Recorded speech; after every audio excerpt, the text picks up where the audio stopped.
Kakinada beach లో పెద్ద ఎత్తున ఉభయచార ల్యాండింగ్ డ్రిల్ లో దాదాపు 1000 మంది యుఎస్ భారతీయ సైనిక సిబ్బంది పాల్గొన్నారు.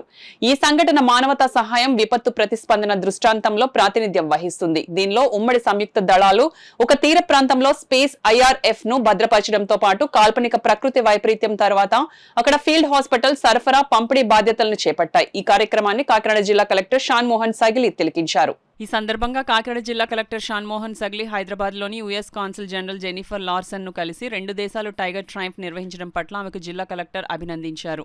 ఈ సందర్భంగా హైదరాబాద్లోని US consul general Jennifer Larson మాట్లాడుతూ ప్రతి సంవత్సరం ఈ కసరత్తు మునుపటి వాటిపై ఆధారపడి కొత్త పుంతలు తొక్కుతుంది. మా బలగాలు మునుపెన్నడూ లేనంత సన్నిహితంగా పనిచేస్తున్నాయి మరియు ఈ బంధం మరింత బలపడటాన్ని మేము చూస్తున్నాం. టైగర్ ట్రయంఫ్ వంటి వ్యాయామాల ద్వారా యునైటెడ్ స్టేట్స్ మరియు భారతదేశం పరస్పర భద్రతా లక్ష్యాలను సాధించి స్వేచ్ఛాయుతమైన మరియు బహిరంగ ఇండో పసిఫిక్ ప్రాంతానికి మరియు వెలుపల హామీ ఇస్తున్నాయని ఆమె అన్నారు.